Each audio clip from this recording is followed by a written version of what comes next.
వారిని కాపాడడానికి ఏవైతే భగవంతుడు అవతారాలు తీసుకున్నాడో, మత్స్య కూర్మ వరాహ నారసింహ వామన భార్గవ శివుడి అవతారాలు కానివ్వండి, ఇలా సాక్షాత్గా శివటువంటి అయ్యప్ప స్వామి అవతారంగా కానివ్వండి, ఏవైనా అవతారాలు భక్తులను రక్షించడానికి కాపాడడానికి వచ్చినటువంటి స్వరూపాల నుంచి కూడా విభవ స్వరూపాలు అంటారు.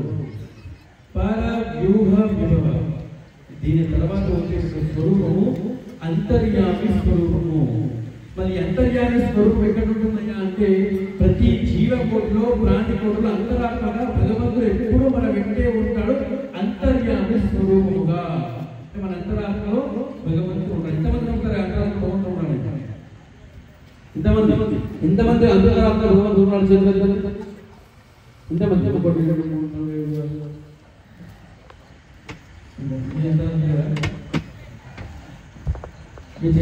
మనసులో లేడా దేవుడు? చెప్పండి. మీ ఆత్మరూపంగా దేవుడు లేడా? ఉన్నట్టయితే మరి సపరేట్గా ఈ దీక్ష చేయాల్సిన అవసరం ఉంది. భగవంతుడు ఎక్కడ ఉన్నాడు కదా, మరి సపరేట్గా ఇలా అర్చించుకోవాల్సిన అవసరం ఏముంది? ఇలా పూజ చేసుకోవడం మనసులో అనుకుంటే సరిపోతుంది కదా. అయితే మానవుడు ఏది కూడా తొందరగా దేనికి లోనవ్వడు. మన చేతులతో స్పృశిస్తే కానీ ఈ వస్తువు ఉందని, మన కళ్ళతో చూస్తే కానీ స్వామి రూపం ఇలా ఉంటుందని, మనము ఆనందించడానికి అంటే మన కళ్ళతో మన చేతులతో మనం స్వయంగా చేసుకుంటే ఆనందపడతాం అన్నమాట కూడా. ఇప్పుడు ఇక్కడ అభిషేకం చేస్తున్నాం, ఎంతో మంది స్వామిని ఇక్కడ కూర్చోవలసి ఉంటుంది. ఒకసారి స్వామిని ఒక్కరు అభిషేకం చేస్తే నేను కూడా బాగుందని అనిపిస్తూ ఉంటుంది.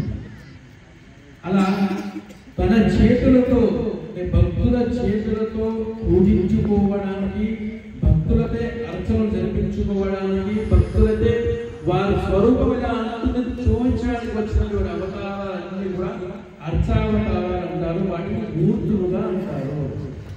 దేవాలయాల్లో మూర్తులుగా, మన ఇంట్లో ఫోటోలు ఇక్కడ సరే ఏమైనా ఆకారంగా ఉన్నటువంటి స్వరూపాలన్నీ కూడా అర్చించుకోవడానికి వీలుగా ఉన్నటువంటి స్వరూపాలన్నీ కూడా అర్చావతార స్వరూపాలు.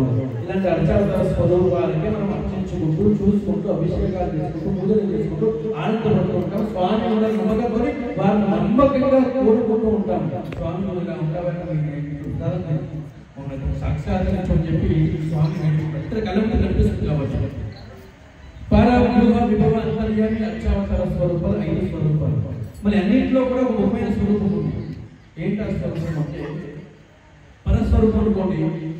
జీవుడు శాంతించిన తర్వాత ఎప్పుడు మోక్షాన్ని చేరుకున్న తర్వాత స్వామి దర్శన భాగ్యం కలుగుతుంది. అది మనకి చాలా దూరం.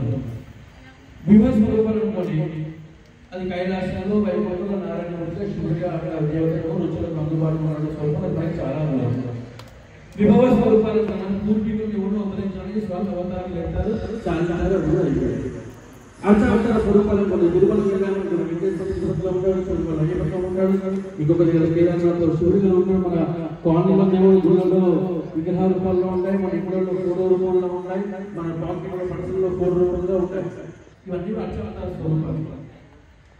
మన ఎల్లవేళలా మన నెమ్మది మనల్ని కాపాడుతూ మన వెంటనే ఉండేటువంటి స్వరూపం ఏంటంటే అంటే అంతర్యామి స్వరూపమే. అని మనం ఏం చేసినా కూడా మనం వెంబడే ఉండే స్వరూపము. మంచి చేసినా మనం వెంబడి ఉంటుంది, మనం చెడు చేసినా మన వెంబడి ఉంటుంది, మనం ఇంట్లో ఉన్నా వెంబడి మన బాత్రూంలో ఉన్నా వెంబడి ఉంటుంది. దానికి ఎటువంటి మైలు లేదు. మీరు ఒక ఫోటో తీసుకుని బాత్రూమ్ వెళ్తారా? వెళ్ళలేదు. అంతర్యామి స్వరూపాన్ని అంతరాత్మ భక్తులు తీసుకొని బాత్రూంలో వెళ్తారు. అంత మన ఇప్పటి 24 గంటలు మనల్ని కాపాడుకుంటూ మనం రక్షించుకుంటూ మనం వెంబడి ఉండే స్వరూపం ఏంటంటే అంతర్యామి స్వరూపం. మరి అంతర్యామి స్వరూపం తెలుసుకోకుండా ఇలాంటి అర్చావతార స్వరూపాల దగ్గరికి మీరు ఎన్ని పూజలు చేసినా, ఎన్ని వ్రతాలు చేసినా దండగే, అన్ని దండగే. మరి ఏం చేయాలి? మరి అంతర్యామి స్వరూపాన్ని ఎలా తెలుసుకోవాలి?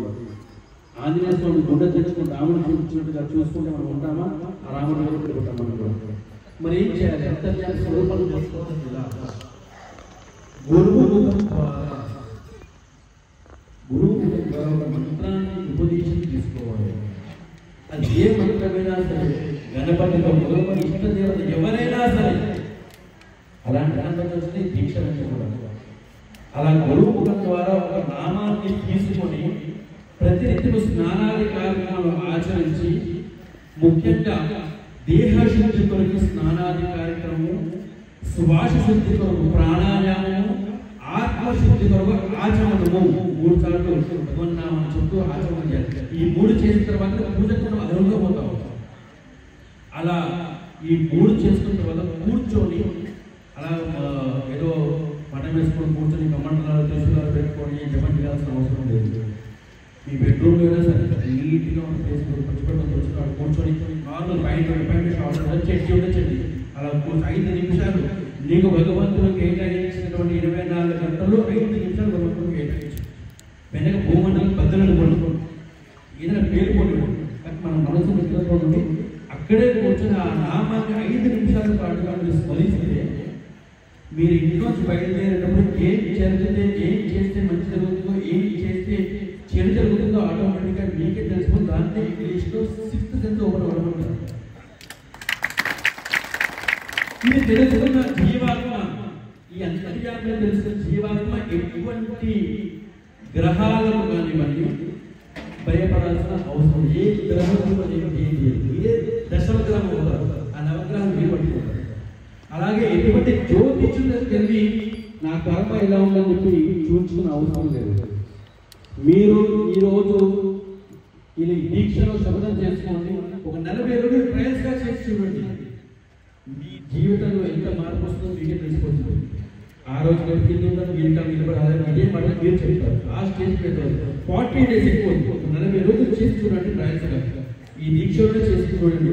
భగవన్ నామస్మరణ 5 నిమిషాల పాటు మనస్ఫూర్తిగా నమ్మి నమ్మకంతో చేసి చూడండి. మీ బిజినెస్ ఎందుకు బాగా మీ జాబ్స్ చదువులో ఎందుకు రాణించరు, మీరు అభివృద్ధి ఎందుకు నేను చూస్తాను.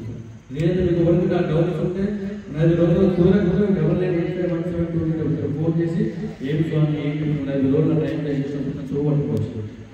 స్వామి